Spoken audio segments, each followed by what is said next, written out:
I was locked in the race, and I thought it'd be really cool if we were going to run a different number to run the 22. And Penske let me do it, and it was pretty neat. The font and everything was really sharp.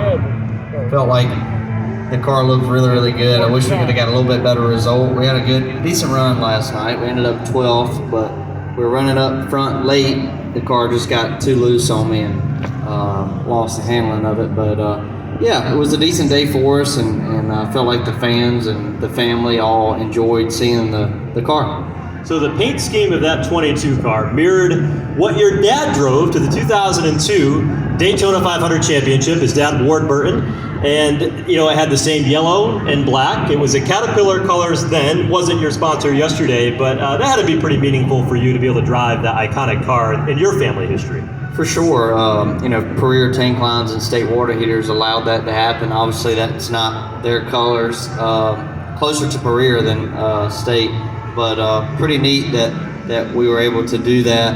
I felt like I said, the fans and the family and everybody really liked seeing those colors back on track. I don't know if I'll ever get a chance to do that again, especially with the number as well. So it was really meaningful. I want to win in Daytona so bad, and was hoping that I could get it done in that car, but didn't quite have the speed we needed in the 22 car last night, but felt like it was still a solid performance for us. You would have been, what, around 9, 10 years old? I was 9. Somewhere in there when your dad won the 500. What do you remember about that? I just remember going to Victory Lane, and I remember some parts of the race, but yeah, I was definitely a little younger than I am now. I'm 31 now, and I was 9 then, so it was a special day, and I want to win here really bad. I'm hoping I can win an Xfinity race and a Cup race here one day. Well, you've had really good success on super speedway tracks. You've got 2 Xfinity Series wins, and one came earlier this year. You alluded to that a moment ago. That's locked you into the playoffs in 2023. But not only was it your second win in the series, but it was also your first for Jordan Anderson Racing, and a big moment for that team. Talk about your win earlier this year at Talladega. Yeah, for sure. You know, that I was telling somebody earlier today that we've had really one car capable of winning all year, and we won in it.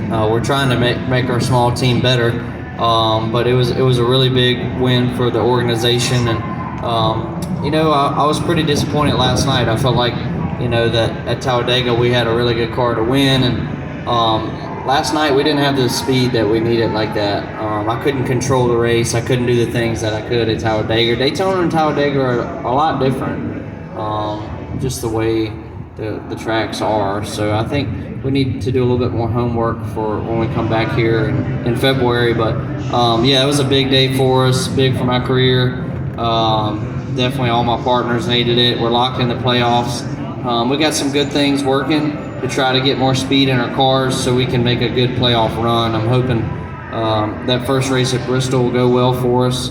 I feel like next week at Darlington will be a good test for us to see how much better our stuff is and what we've been working on. And we had a good simulator session last week, and yeah, we'll see how next week goes. But all eyes are on Bristol, Texas, and the Roval to try to make it to the next round. So that's the first round of the playoffs. Still a couple of races to go before the NASCAR Xfinity Series kicks off their playoffs this season. Tonight is a regular season finale for the NASCAR Cup Series, where we will set the playoff ladder. You talked about the difference between Daytona and Talladega. Not only is this the birthplace of NASCAR here in Daytona Beach, but this racetrack is a little bit more narrow than what you run at Talladega. How does that impact the racing? How does that impact what you see and prepare for as a driver when you go to run this track? Well, the biggest thing is the transitions on the entry and exit of the corners. It's a lot faster and a lot tighter, and that's actually where I spun out last night. Is my car was really free. The car was getting really light in that situation, and it was only coming to 8 laps to go, and I was trying to do everything I could to hold on to it, but just got in a bad spot and couldn't do it. But that's the biggest difference, and like you said, it's a lot more narrow, so the side drafting and stuff like that is a lot tighter. And I think you'll see tonight some guys lose the car in the same kind of spot. This track's a lot rougher too than Talladega. It's got a lot more character to it. I think Talladega's probably been repaved a little sooner than Daytona has, but should be a good racing tonight. I think you're going to see some comers and goers, and I think a lot of the guys that are in front right now aren't really used to being in front and are kind of desperate for a win, so they're going to be ready to go right at the beginning, and I think you might see some wild racing at the very start. Over the past couple of years since COVID, the policy has changed a little bit when you come into the super speedways. You get one lap, maybe two, if you make it into the second round of qualifying off the trailer. And you've got to be really good when you show up to the racetrack. There's no practice. And so when we look at these Cup Series cars that will go racing tonight, similar to the NASCAR Xfinity Series cars last night, only the top 10 got 2 laps in qualifying. Everybody else got 1 lap. And you mentioned the simulator. How valuable is that for the training and preparation for coming into a race like this or any race on the circuit? And give us some insight as to what happens there, how much time do you get in the simulator, and how do you use that tool to be prepared to run a race here in Daytona? To be honest, we don't do any sim work for Daytona Talladega. Our engineers and stuff like that are working on it, but as far as driving, we're not doing any of that for here. But other tracks, yes, like Darlington, Bristol, road courses, all of those places we're using that as a tool, and the best teams can take that tool and simulate it to their car and make their car better. And that's what we're working really hard on to get to that next level, and that's what we're racing against. You know, we're a small team. We've got 30 employees, and the teams we're racing with have 400 employees. You know, so racing is about people and money. And if you're missing one of them, it's tough to overcome it. But we're doing a lot with a little right now, and Jordan Anderson Racing is growing, and we're doing a lot of good things as well. So, yeah, we got some good things happening. We're working hard on the simulator stuff, though. I actually had a good, like I said a minute ago, a good test in the simulator last week for Darlington. We actually put our setup in from the last race, and then I ran some laps, and then we put in our new setup, and it was a couple tenths faster. So that's always a good thing. So a couple tenths on the simulator normally can be a lot in real life, so it's good. If you're just coming over to the stage here, we're talking with Jeb Burton. He's a 2-time winner in the NASCAR Xfinity Series, ran 12th here last night in the Wawa 250, powered by Coca-Cola here at Daytona. Jordan Anderson Racing is a team that ran in the Craftsman Truck Series, took the big step up to run in the NASCAR Xfinity Series, put 3 cars out on the racetrack here last night, and you've got that small organization behind you. How gratifying is it when you go and you get wins against the big teams, the Joe Gibbs Racing, the Richard Childress Racing, who have all those resources, those 400 employees that you're talking about for this small team and the dream of your car owner and fellow racer, Jordan Anderson? For sure. I mean, it's a big deal to do that. And you know, it's 17, 18 cars out there that we're racing against that have what you're talking about. So when we run inside the top 10, it's a little win for our team at, you know, a 1.5-mile track. So we're getting better, man. I'm hoping this time next year we'll be even better. It's just a growing process. I'm ready to win now, you know. But sometimes I have to remember, you know, we're not quite there yet. But yeah, things are going good for Jordan Anderson Racing. Is growing. We got a lot of good partners on board with us, and just trying to get more and trying to keep building the organization so we can have a shot to win more. As you roll through Daytona here this weekend, you know, this place is just magical. When you talk about the history of Daytona, the Daytona 500, what is it for you about Daytona that just rings out as one of your favorite memories that you call back as being an outstanding experience as your dad settles in here, and hopefully will be able to join us here in a moment. But I think he's giving away hats to everybody. Hey, Ben. Hey, get him up here in a minute. Hey, you know what?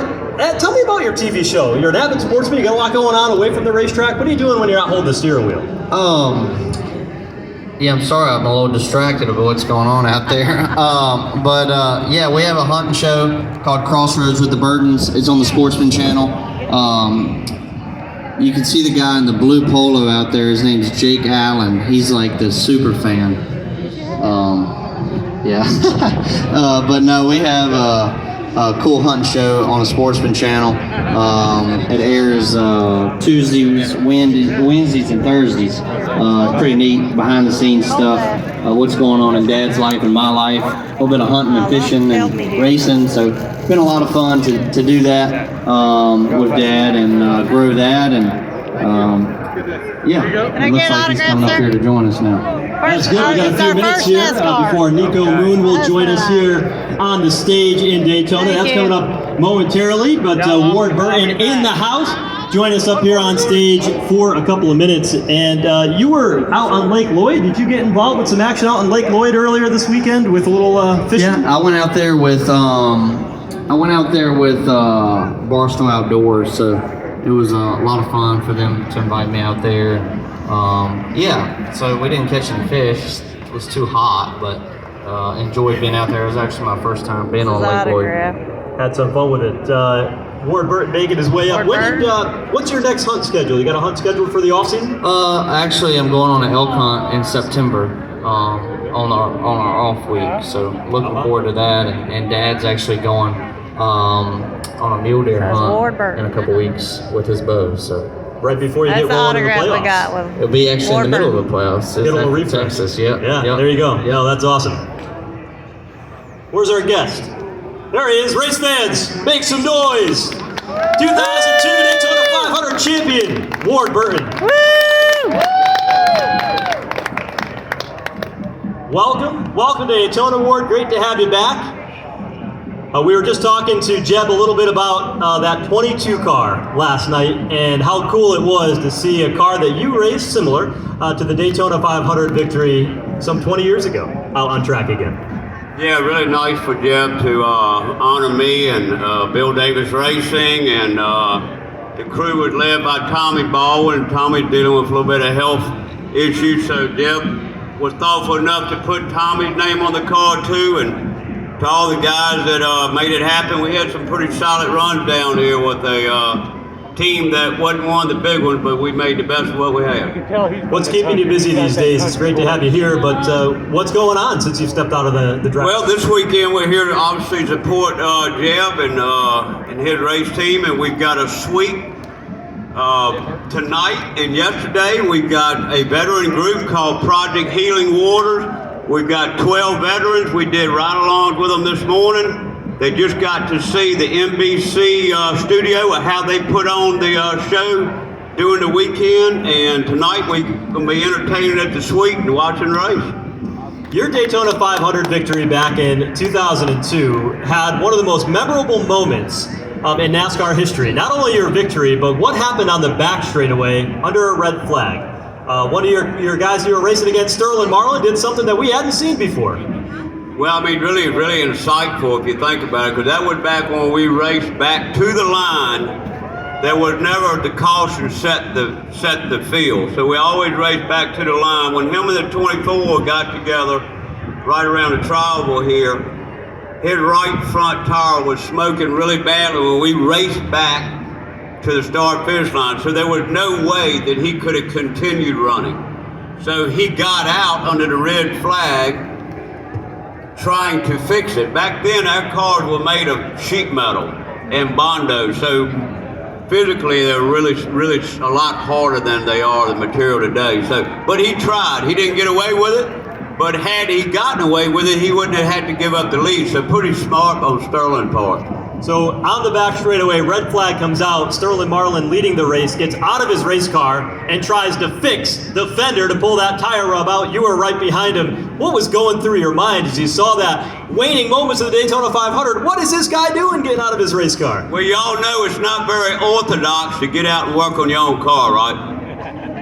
So I figured that, okay, we're going to inherit the lead here one damn way or the other, and we did. And we're lucky enough to capitalize on it and win it. So. Where is that race car today? Man, I talked to Bill Davis about 8 years ago about purchasing that race car, and he said, I'll probably do that, and I haven't talked to him since. He won't answer the phone, so what I understand, one of his friends has it in North Carolina, but I literally do not know.